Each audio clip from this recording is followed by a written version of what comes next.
Um, Good evening, everybody, and welcome to another series of lectures, courtesy of the Neuroradiological Society of Nigeria.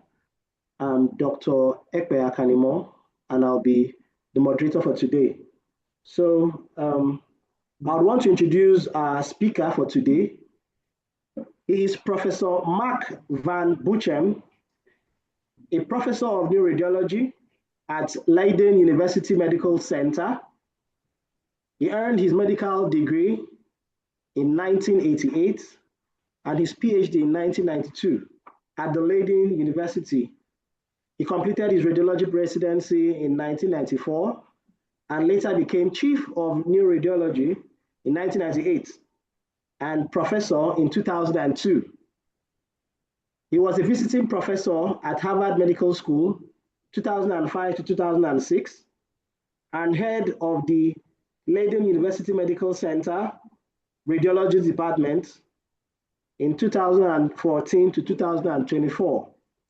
His major initiatives include funding the Leiden University Medical Center Neuroimaging Research Group, the CJ Gotter Center for High-Field MRI, co-founding the Leiden Institute for Brain and Cognition, and establishing a clinical AI platform called the CARE Lab.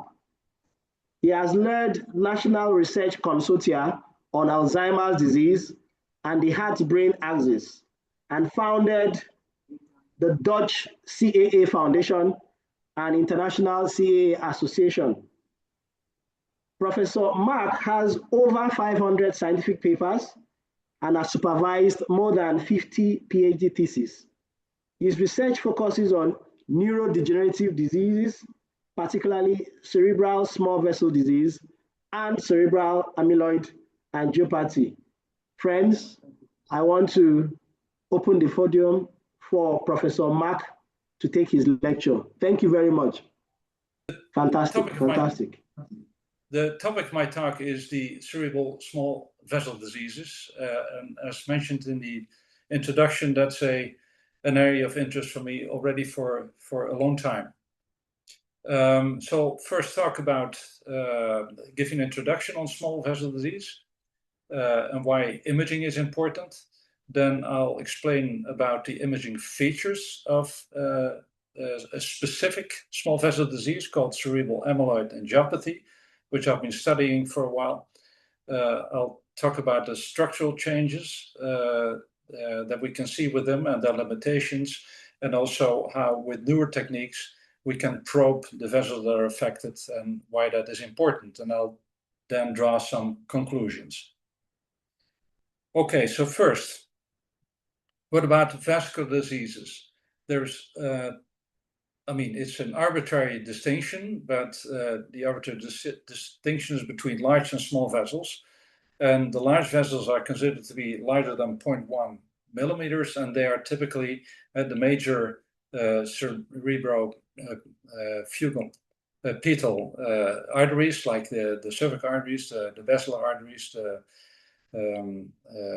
and all of these. It's also the circle of Willis, and it's the big arteries on the surface of the brain. Those are considered the large vessels. The small vessels are the ones that are smaller than 0.1 millimeters, and they're typically the arteries that penetrate the brain, and that kind of are the branches of the large arteries. And why is it important to make that distinction? Because there are very different types of diseases that are affecting these large versus small vessels. So large vessels, you all know these manifestations of large vessel disease. There can be aneurysms, giving rise to hemorrhages, like subarachnoid hemorrhages. There's the atherosclerosis that can affect, in general, the neck arteries, but also the intracerebral, the intracranial arteries. And then there's thromboembolic events that come from more remote areas like the heart. So those are the large vessel diseases. And the consequences I mentioned: subarachnoid hemorrhages, ischemic stroke, chronic ischemia, and large vessel disease accounts for about 2/3 of all the symptomatic strokes. And the outcome of patients with large vessel diseases have improved a lot over the past decades, and that's because we are able to detect large vessel disease. Ultrasound of the neck arteries is an important diagnostic tool. There's the angiography, which allows us to detect all of the lesions of the large vessels. Same for MRA and CTA. So we have very specific and sensitive diagnostic methods to detect large vessel disease. And because of that, because we know what's going on in a patient affected by large vessel disease, and because we can pinpoint what the problem is, also the treatments have evolved. And you know all of these, the clipping of the aneurysms, the endarterectomy for the atherosclerosis in the major arteries, and the extracranial bypasses that are possible. And even the radiological, in the radiological armamentarium, there's all kind of methods to treat those large vessel diseases like coiling, stenting, and more recently, the intraarterial thrombolysis. So because of that, because of all these major improvements of detecting large vessel diseases, and the tools consequentially that we have to treat them, the outcome, the prognosis of patients affected by large vessel disease in general have increased enormously over the past decades. So major steps have been made, and that's very unlike the small vessel diseases. So there's a wealth of, there's several small types of small vessel disease, and they specifically target specific types of small vessels.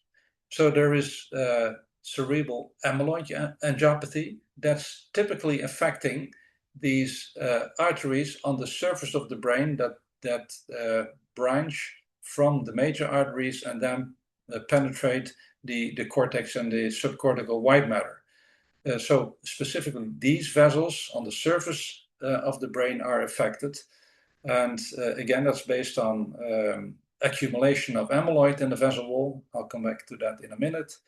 And it's a disease that's really age-related. So over time, the older you grow in general, the higher the likelihood of developing this disease. And it's a very high prevalence. And I'll come back to that in a minute.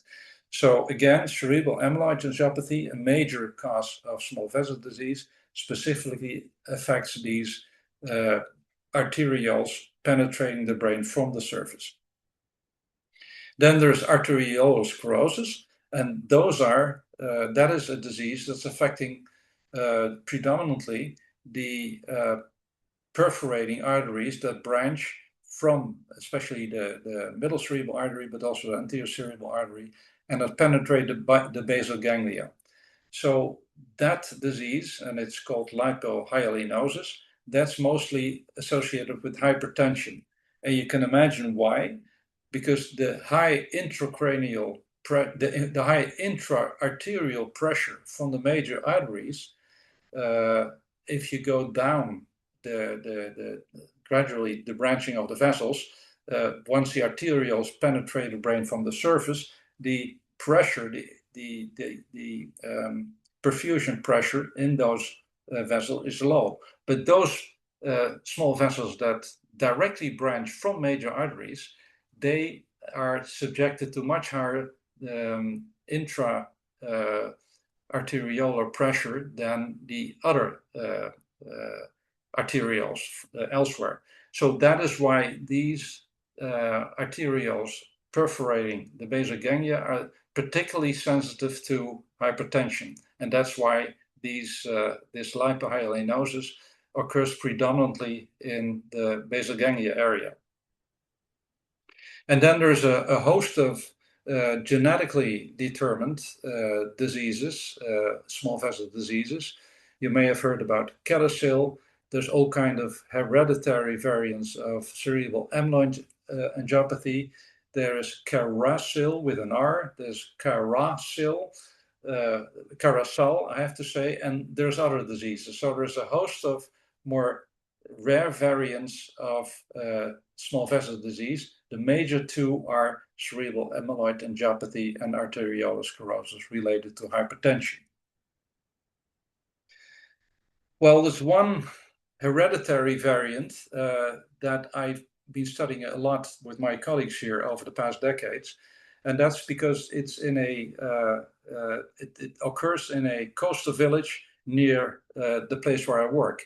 So here you can see on a map of Holland from about 3 centuries ago where Leiden is located. It's this place here, and here is a coastal village called Katwijk, and in this coastal village, it was known already for centuries, if you belong to certain families, that you're very likely to die young because of a stroke. So the underlying disease was documented, discovered as a genetic defect in the 1990s, and it has been extensively phenotyped. And the interesting thing is that, you know, where most people in Holland, they rarely live in the place where they were born because they're very mobile. In this specific village, people like to stay. So there's a high concentration of this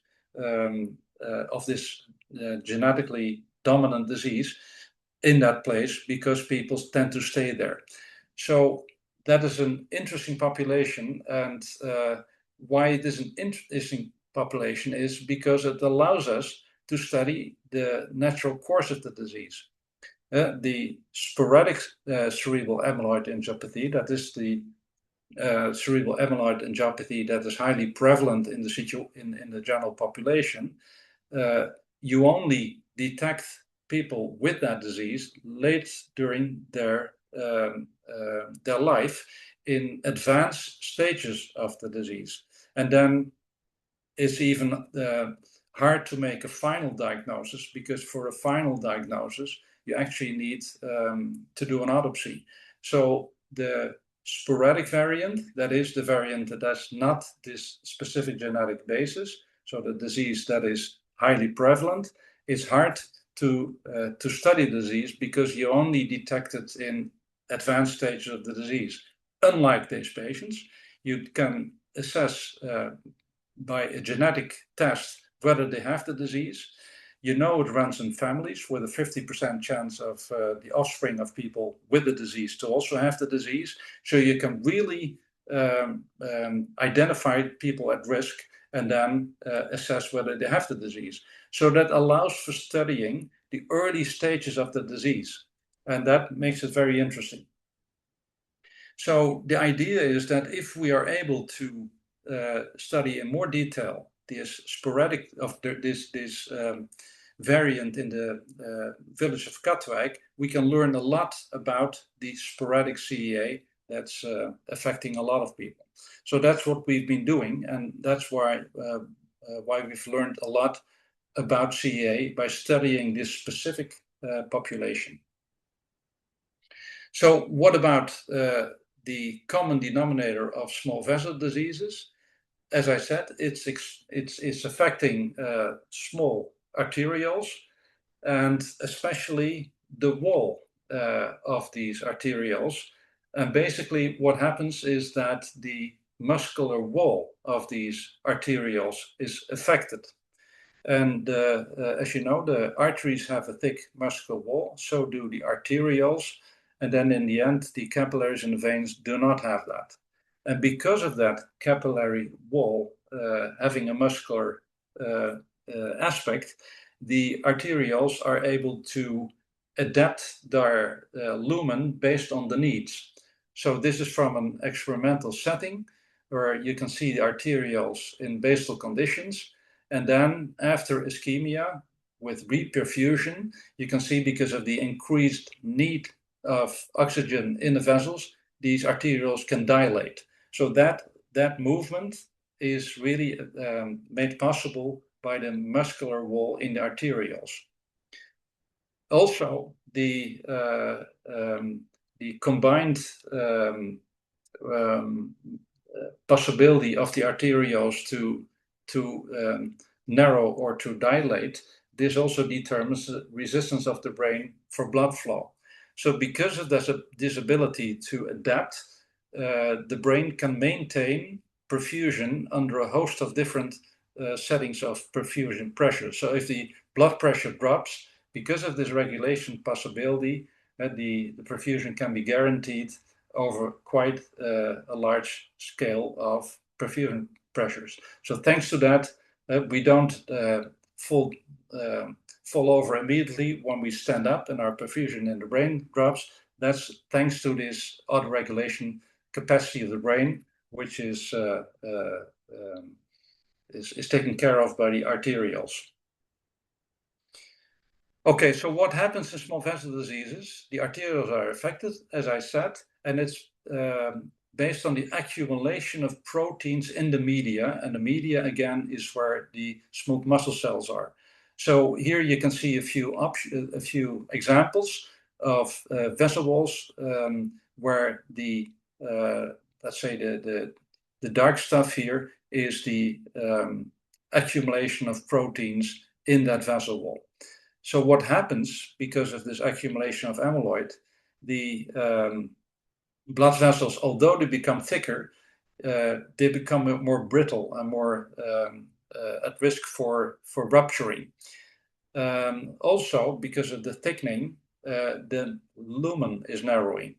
And then because the protein is replacing the smooth muscle cells, you lose this ability to auto-regulate the brain, the perfusion in the brain. And then in some cases, this protein accumulation, for some reason, and we don't know yet why, it can also provoke the occurrence of an inflammatory reaction. So what are the secondary changes because of these phenomena that I described? So first of all, due to the fragmentation of the vessel wall and the microaneurysm development, these patients tend to develop hemorrhages. Second, because the lumen is narrower, the perfusion is reduced and therefore ischemic changes occur. Then, because of the loss of smooth muscle cells, this loss of auto-regulation worsens the hyperperfusion in challenging situations like when you stand up, and that worsens the ischemic changes. And then, as I said, sometimes inflammatory responses can develop, and you can also have these inflammatory changes. So in the end, you end up with hemorrhages, ischemic changes, and sometimes inflammatory changes. So some facts about small vessel disease. As I said, 2/3 of symptomatic strokes are based on large vessel disease, and 1/3 is based on small vessel disease. Now, this specific subtype of CA, of small vessel disease, and I mentioned earlier, there's two major flavors of small vessel disease in terms of their prevalence. The one is cerebral amyloid angiopathy, CEA. The other is lipohyalinosis based on hypertension. Now, CEA is observed in about 80% of the elderly at autopsy, so it's really highly prevalent. Doesn't mean that that 80% at the end of their life suffer from it, but to some degree they are affected, and some very severely and others more lightly. It's also recognized, and there's major studies that have taken place over the past 2 decades, where there's an increasing awareness of the importance of this CEA. So, for example, in the NUN study in Rush University in Chicago, they have a large series of autopsy cases, hundreds of elderly people, where they systematically looked for the presence of CEA, and in retrospect, they could trace back that CEA was a major contributor to cognitive decline late during life, and in many cases also the major cause for dementia. So it's a relevant disease. As I mentioned before, the problem with CEA is that to be absolutely sure someone has CEA, you need histological confirmation. And that's again why this study in the village of Katwijk here comes in so handy, because there you can assess the disease based on a genetic test. And the pathophysiology of CA is still incompletely understood, and there's no treatment available at this point in time. So it's highly prevalent, has major consequences, but there's no treatment. And that's why my friend Steve Greenberg from Harvard, who I work with already now for several decades, he was really the pioneer in the field, and he made this nice statement as a title for his paper in New England Journal of Medicine some time ago. Small vessels, big problems, with the subtitle, "There's nothing small about the consequences of small vessel disease." So what we need in order to do something about this disease is we have to have a better understanding of the pathophysiology. And in order to do that, you should be able to really study the earlier stages of the disease and not the final stage. We need candidate drugs and trials to be developed. And the first ones have been started recently, and I'll come back to that. And we need surrogate markers of the disease to assess the effect of treatment trials, treatment in trials. So is there a role for imaging in this evolving field? So let's look at the imaging feature of CEA, and let's look first at the structural changes and their limitations. So, as I mentioned, the primary abnormality in small vessel disease, especially in CEA, is this vascular amyloid, this accumulation of protein in the media, replacing the smooth muscle cells. So can we see that? Well, in our institution, we've had several attempts to see whether we could detect them. So we have a 7 Tesla human system where you can really see with a very high, almost microscopical resolution, you can see abnormalities, and we aimed for looking for amyloid.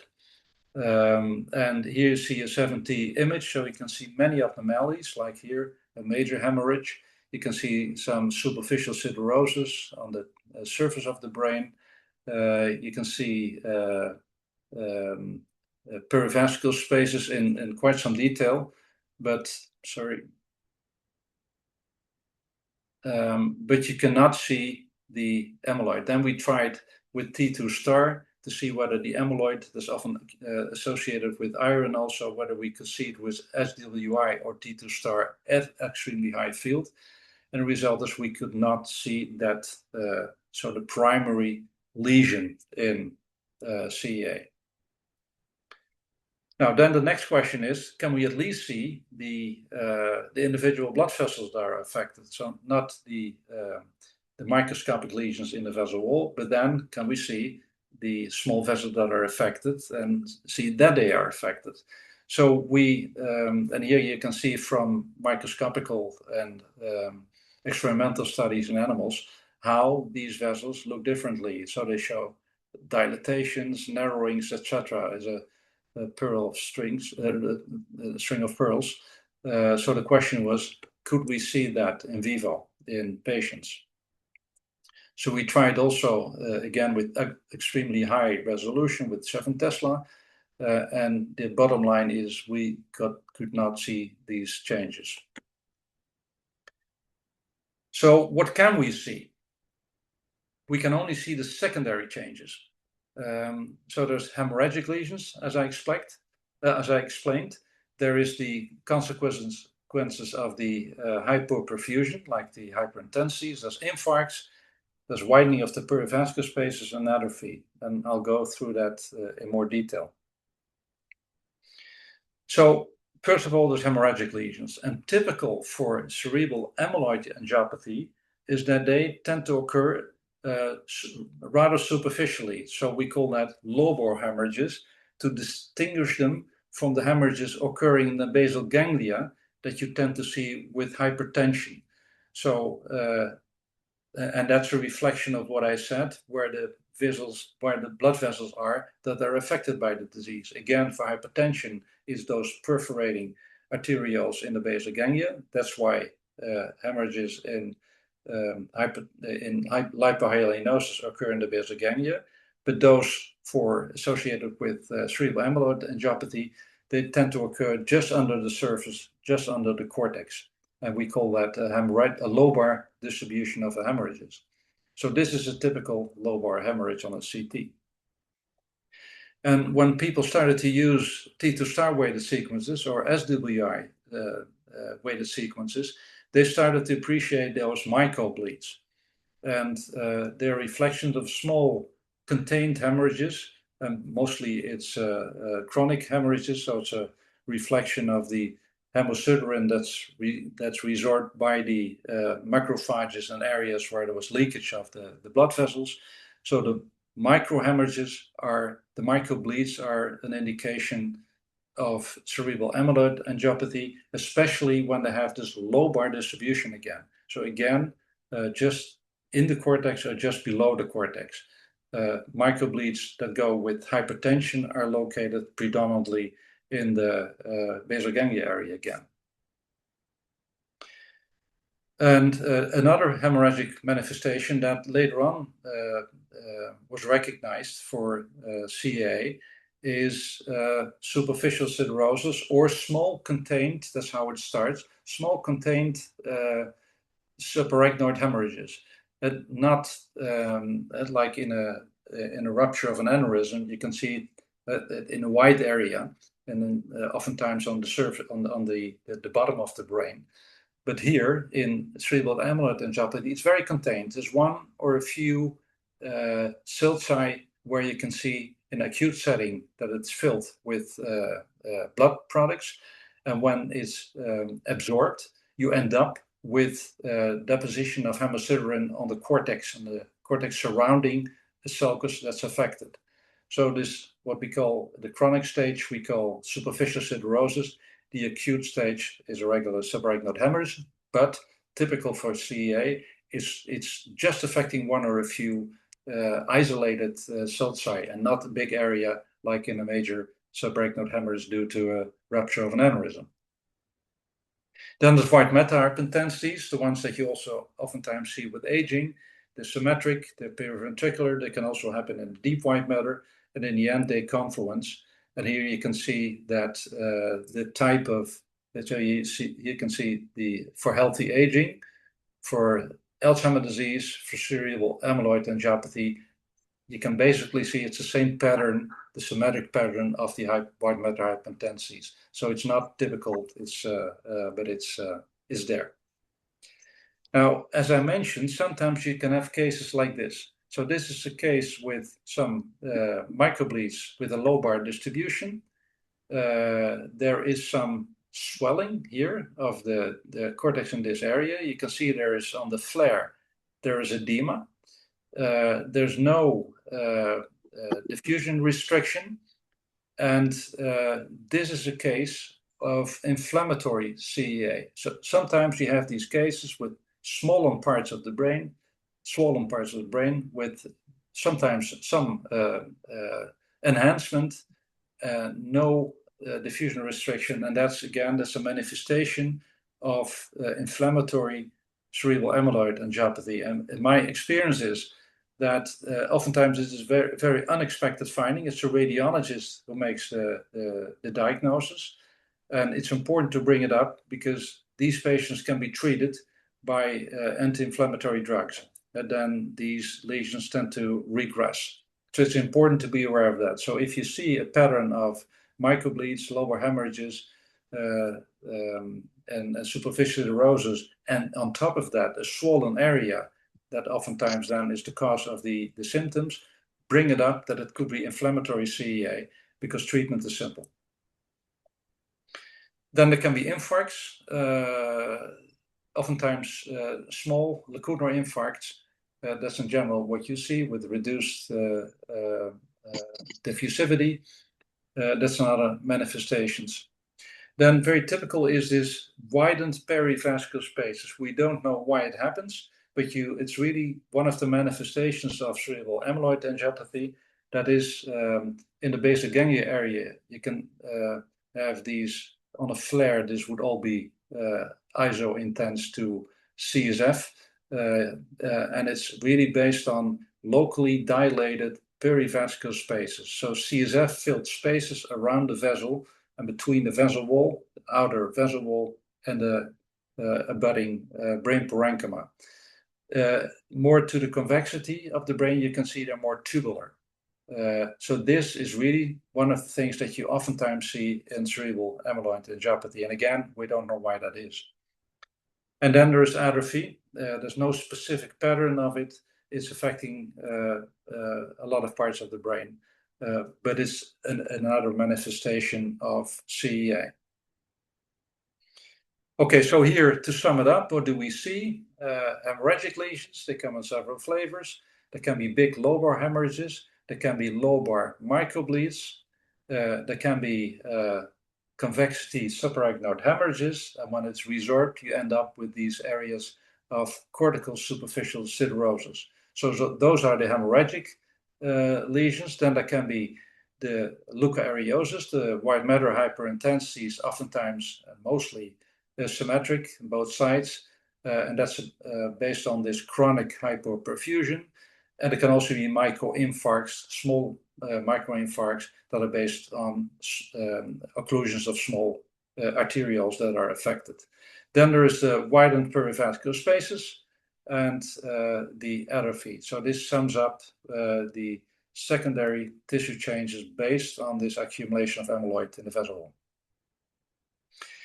So how do they evolve over time? And again, this is data from our study in this coastal village of Katwijk, which gives, as I mentioned before, gives us the opportunity to study really the natural course of the disease over a lifetime. So in our study, we already included mutation carriers in their 20s up to their 60s, 70s. This is not longitudinal, it's a cross-sectional study, but it gives a nice overview of when lesions develop. And as you can see, the triangles are symptomatic patients and the squares are pre-symptomatic. And you can see that early on in age in life, these patients in Katwijk tend to have the first hemorrhages after age 50, but before that time, you can already see they are starting to develop these structural changes. Now, there is, this is something you can look up, there's criteria that have been developed for assessing the likelihood of CEA going on in a patient based on a number of criteria. It's a combination of age as well as the type of lesions that you see. And based on those criteria, called the Boston criteria, you can end up with the diagnosis of possible CEA, probable CEA, of definite CEA. So something you can easily find in the literature. So these structural changes that we see, they're important to recognize the disease. But if you want to study the disease, the pathophysiology, they're not fantastic, because they are not the primary vascular change. It's not the amyloid. And also, you can probably accumulate the amyloid for decades before you can see these structural changes. And also the structural changes are reversible. And ideally, if you develop a treatment, you also want to see whether there's reversible changes that you can detect. And that's unlikely to happen with structural changes in the brain. So we try to also see whether there were other opportunities to detect the disease, but that in an early stage based on functional measures. And you all know the functional MRI technique that's based on the bulk response. So typically what you do is you give a paradigm where you trigger a certain area of the brain, and the paradigm then is you challenge it. There's a rest phase, there's a challenge phase, etc., a block diagram, and then you measure where the blood vessels respond. And based on that, you can assess what part of the brain is functionally involved in such a paradigm. So the typical classical paradigm is a visual paradigm. So you have the checkerboard, you can put it on and off, and then you measure what parts of the brain change their perfusion based on this paradigm. And you can see these visual changes. So this is one of very robust early paradigms for functional MRI. And the interesting thing is that CEA particularly affects the occipital cortex. So actually, this robust paradigm that's been around for decades now was a great tool actually for probing the vessels in the area that's mostly affected by CEA. And here you can see how that works. The paradigm is on and off, and you fit then the response based on the perfusion changes that you measure.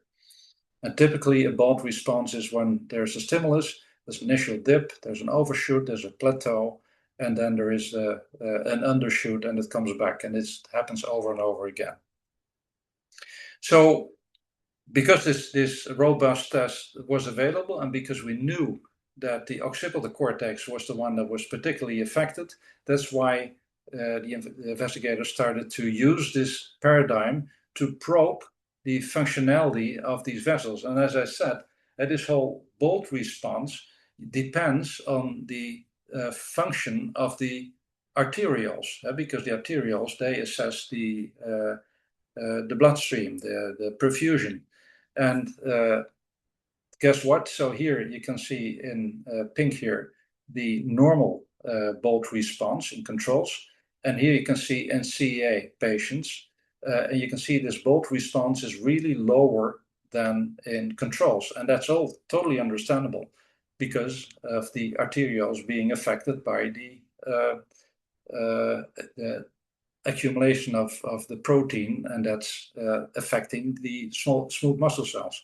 So this was very an interesting finding because, again, we're not looking at the structural changes, but we are looking upstream, much earlier changes, the functional changes of these vessels. And then we were interested in our population in this coastal village to look also in pre-symptomatic patients, much younger, and compare that to a normal response. Here again, in our hands, in the Katwijk population, we looked at the normal response, controls, and you can see here in symptomatic patients, it was completely gone, this bolt response. But also, and that was even more interesting, that in early stages, pre-symptomatic patients, decades before they developed these structural changes, we could already measure this reduced bolt response. So we were pretty excited about that. So we also, because this was cross-sectional, we also studied over time the longitudinal changes. And here you can see in a control patient, there was a robust paradigm, no significant changes in the bolt response over time. And here you can see at baseline and at follow-up, and I believe it's about 2 years follow-up in an individual patient, you can see how the bolt response is already going down. So this is really preceding the structural changes. And here you can see again age at baseline for pre-symptomatic and controls. So the controls of different ages, it's pretty stable, goes a little down maybe, but you can see here in pre-symptomatic patients early on in life, already in their 30s, the bolt response is going down.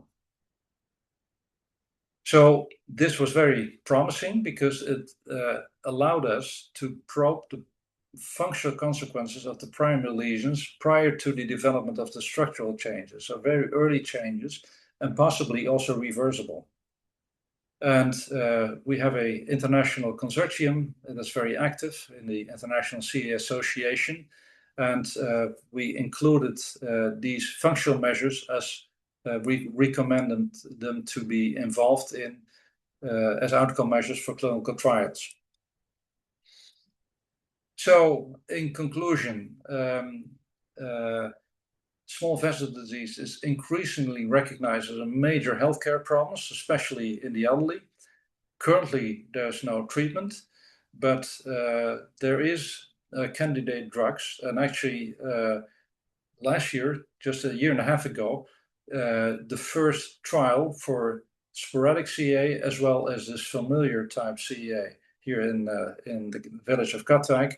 The trial was started, and we used all these measures that I mentioned, so both measures for structural changes as well as functional changes, and we're really looking forward and can't wait to see the results of this, because this treatment is based on interfering with the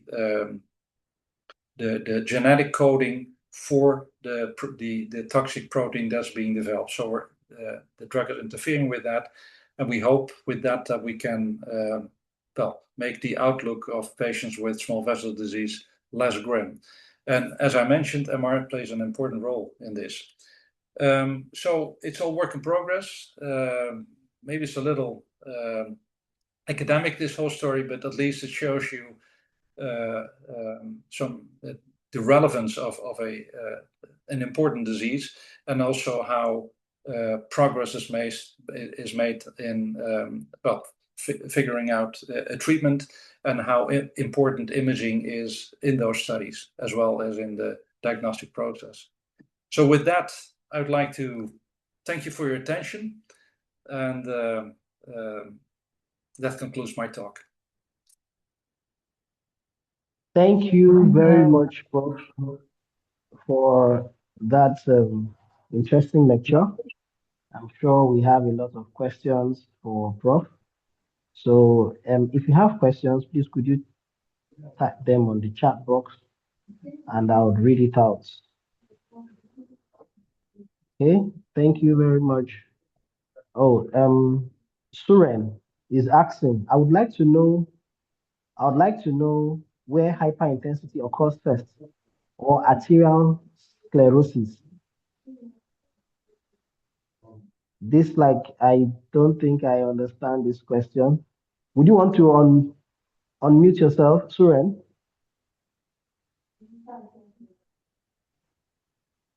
Okay. So while he's maybe you can. I'm sorry, the sound quality is not fantastic, so I have a little bit of a hard time to hear the questions in detail. So if you can pull up the chat function to see the question that's asked. Yeah. Hello. Yeah, it's on chat box. I'm not very okay. We have you. Just go on. Suren, you can go on. Hello. Hello. Can you hear me? Yes. Yes, I hear you. Loud and clear. Hear you. Yeah. Thank you, Dr. Mark, for the wonderful presentation. Yeah, my name is Surendra Maharjan, and I'm a postdoc here at Weill Cornell Medicine, New York. I'm originally from Nepal, and I'm really interested in this cerebral small vessel disease. So my question is, which one occurs first, like hyperintensity or the arterial sclerosis? Like, I'm having very hard time understanding the pathophysiology, like the disease mechanism of the cerebral small vessel disease. Like some professor told me, it's like a chicken and egg problem. We really cannot know which one occurs first. So could you please explain this? Yeah, so you asked me about especially the hypertensive small vessel disease, how that evolves, how that develops, the pathophysiology of it. Is that okay? So the idea is that the vessels that are affected by cerebral amyloid angiopathy, they are the result of a gradual branching from the arterial tree. You see? So with this gradual branching of the arterial tree, the blood pressure drops. So at the time when these arterioles penetrate the brain from the surface, the hydrostatic pressure in these vessels is very low because of this branching process. And that is unlike what happens in the arterioles that perforate the basal ganglia. Those are very small vessels that directly branch from major arteries. So as a consequence of that, the hydrostatic, the pressure in these vessels is all the time much higher. So if you have an increased blood pressure, the high pressure in the major arteries immediately translates into these small vulnerable arterioles in the basal ganglia. And so they suffer much more. And that's presumably, is that the cause for blood pressure related small vessel disease to occur in these vessels in the basal ganglia? You understand? Oh, thank you. Yeah. Thank you very much. Thank you. And Okay. another question is like, there's a pretty much emerging research going on in the venous calogenosis and the aspect of seeing cerebral small vessel disease from venous aspect, right? So, do you think that like the venous calogenosis really So, cause? so the venous part, but that's also important in this disease. Uh-huh. Is that your question? Yeah. Yeah. So and that's why. So this model in this village of Katwijk is really considered to be a very relevant model for sporadic cerebral amyloid angiopathy. And I stress that because those patients also die much earlier, so in their 50s, 60s oftentimes. So unlike the sporadic CEA, those patients typically die much older. And that's an interesting contrast because in the sporadic CEA patients that come to autopsy, there is all the age-related changes are also visible. Whereas in the monogenetic CEA that we have here in this village, these patients die much younger, and there at autopsy you have really a clear-cut CEA case with much less age-related other changes. So that's why our histological observations in this monogenetic CEA are very relevant. And to come back to your question, in these at autopsy in the young people dying from CEA, you don't see venular changes.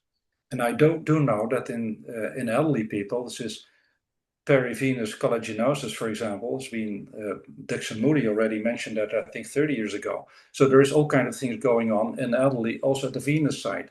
But it looks, based on our observations, that CEA is mostly an arteriolar problem.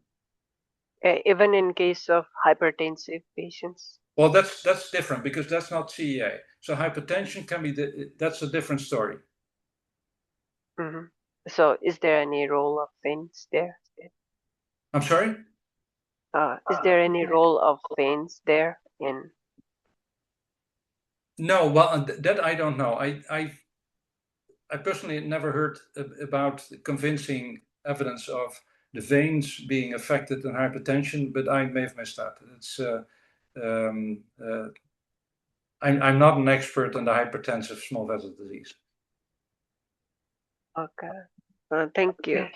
Because we were counting the deep medullary veins here, and we saw the number of counts of deep medullary veins. They decrease with the grading of the periventricular hyperintensities, and we also quantify the deep medullary veins voxels, and it seems like it decreases and also somehow like increases like the manuscript is still under review, and yeah, I'm really trying to understand the venous part. Yeah. Yeah. I think it's a great topic. It always has fascinated me. Yeah. But I think in CEA it's less of an issue. But I think with age-related changes, it very likely is a problem, and it's really so. I'm really interested in your research on that. Yeah, and one final question, like, do you think the glymphatic dysfunction also gets affected in this? Yeah. most definitely. So in our group, you may know Thijs van Os, Professor van Os. He is one of the experts on the glymphatic system. So one of our assumptions is that the glymphatic system is important in this amyloid, let's say the life cycle of amyloid. The glymphatic system is expected to to clean up the brain. And one of the assumptions is that the glymphatic flow is driven by the pulsations of the arterioles. And one assumption is that with the accumulation of amyloid in the vessel wall of the arterioles, these pulsations become less vivid, and that could affect the amyloid accumulation, and that because it reduces the glymphatic flow. Another, let's say, hypothesis could be the other way around, that because of the, in some way, affected glymphatic flow, the amyloid is accumulating more. So what is chicken and egg is still to be found out, I think. But it's a very interesting field. And also the observation that we see widened perivascular spaces is another suggestion that the glymphatic flow could play a role in this, in the metabolism and the life cycle of amyloid. Yeah, thank you, Dr. Mark. I really appreciate your time for answering my questions. Thank you for your questions. Okay, thank you so much, Professor Mark. Sorry, do we have any questions again? Okay. I have one question. Oh, okay, please. Prof, you have the floor. Professor Ekpeme, please. Thank you very much, Mark, for your question.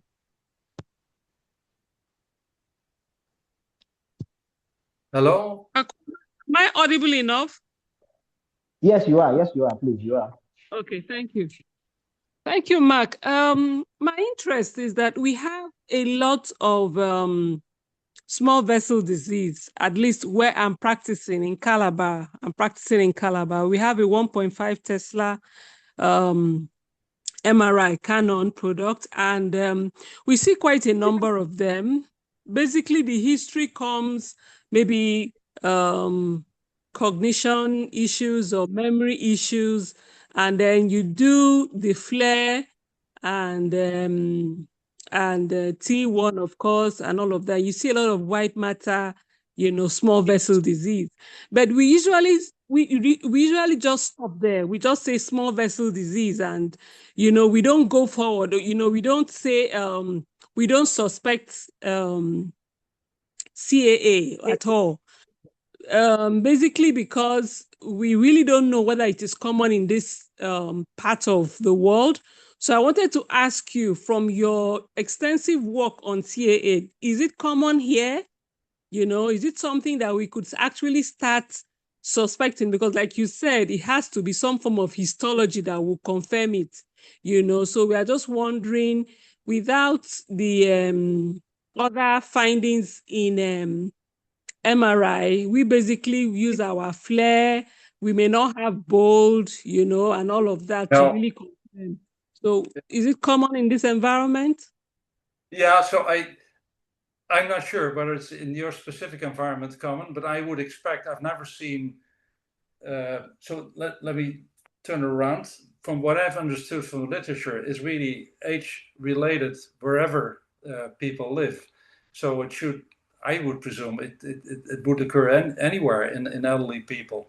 And by the way, I would like to suggest to add a susceptibility weighted sequence, at least a sequence that's more sensitive to these susceptibility effects, because the microbleeds really are very helpful in assessing the presence of CAA. And not only the microbleeds, but also the superficial siderosis. You really need an SWI sequence. And I think most systems have that. Although you should also realize that the sensitivity to susceptibility effects, so the sensitivity to microbleeds and superficial siderosis, is really field strength dependent as well as sequence dependent. So if you have a given field strength, at least try to use the sequence that's most sensitive to it, which again is susceptibility weighted sequence. Okay.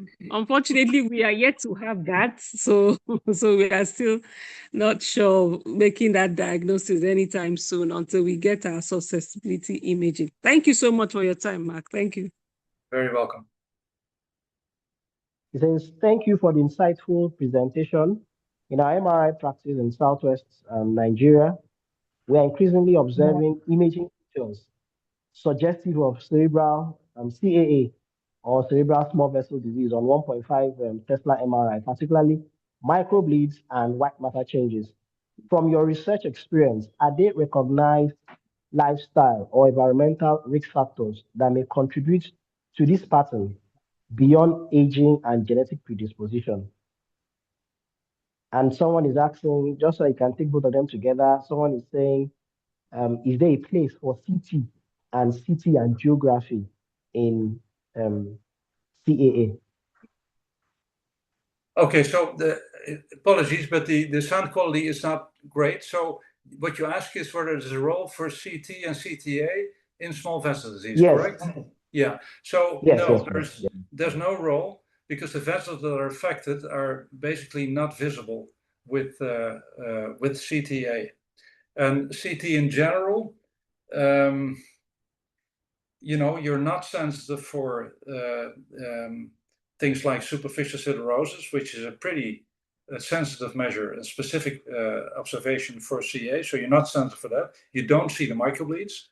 You don't see the widened perivascular spaces. So what do you see with CT?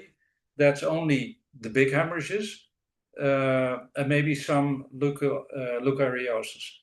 So my recommendation would be that if you see a person on a CT with a lobar hemorrhage, well, you're not sure it's a small vessel disease, but can also be an AVM or otherwise, or a tumor that has bled.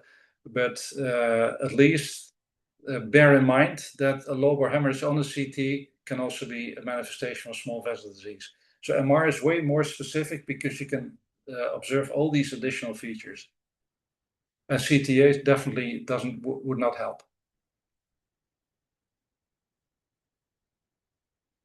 Thank you very much.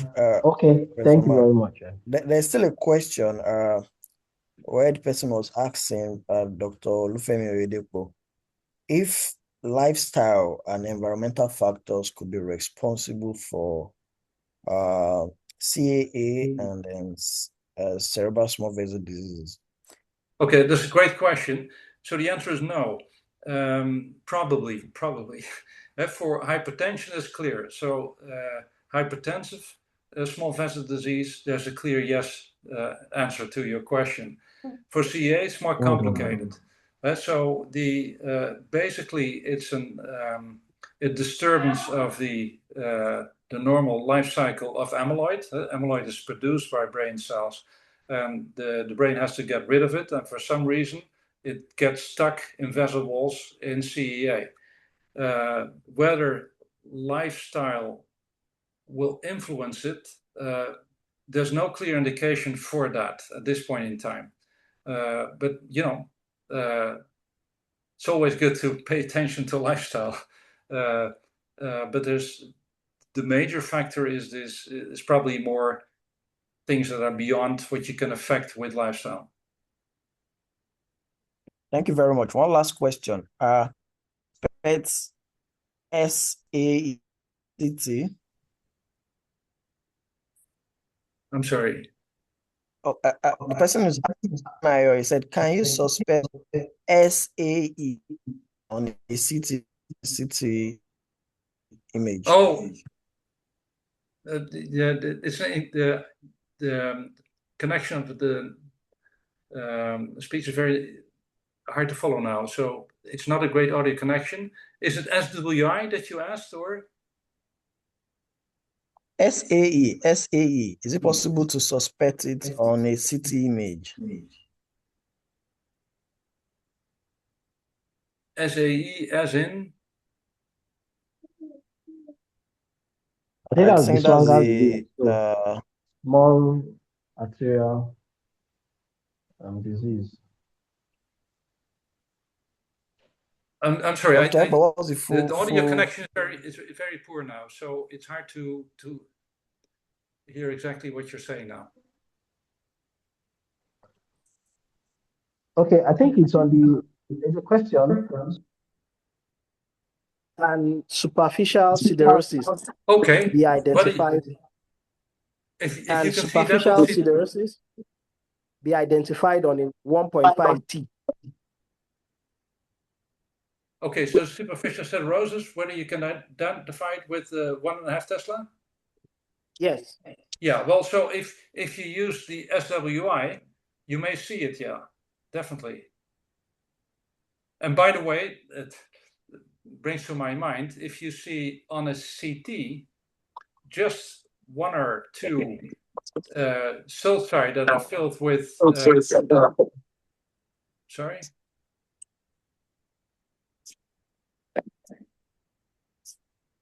Okay, so what I was about to say is on the CT, apart from the lobar major hemorrhages and the leukaryosis as manifestation of CT, sometimes you should also remember that if you see an acute setting just some seborrheic node hemorrhage in one sulcus or two, also think about, even on the CT, you can see that, think about small vessel disease.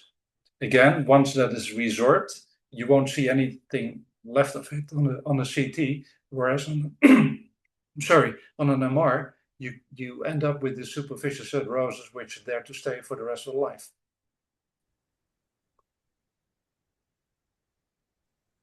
Okay. Thank you very much. Shala, are you there? Yes. I think what I was trying to ask the other time was subcortical atherosclerotic encephalopathy. Is it possible to observe that on a CT image? So on the CT image, the subcortical, what exactly? Yeah, atherosclerotic. Oh, yeah. Okay, so the atherosclerosis in the subcortical. So what I'm trying to, because again the audio is not great. So what you can see on the CT, atherosclerosis, Yes. where exactly? So he's talking about subcortical atherosclerotic encephalopathy. If it can be suspected on CT. Okay, so the leukaryosis, you mean? Yes. So the periventricular white matter hypointensities on the CT. Yes, please. Yes. Right, these. Yeah, well, those, as I mentioned, this could be that can be a manifestation of CEA. It's what shows up as high signal on a T2 and MR. If it's severe enough, it also can be seen as hypodensity on a CT. And certainly, if it's symmetric, then that can be a CT manifestation of CEA. Oh, okay. Thank you so much. You're welcome. I think that's the end of the other questions again. Yeah. Thank you so much, Professor Mark, for answering our call on a very short notice. We thank you. We thank you for sparing time, and we hope that if you call on you again to share your experience with us in Nigeria, you will definitely answer us. It was a pleasure to discuss this topic with you and to be able to share this information with you. So if you need me any time in the future again, I'd be more than welcome to help out. Thank you so much. So I'll follow up via email with you. Thank you so much. Okay. Nice to see you all. Bye-bye. Thank you so much. Bye-bye. Thank you so much. Bye-bye. Yeah. Thank you everyone for joining. We hope that we'll have another exciting time on another interesting neuroideological topic next month. Thank you so much, and bye for now. Bye-bye. Bye-bye.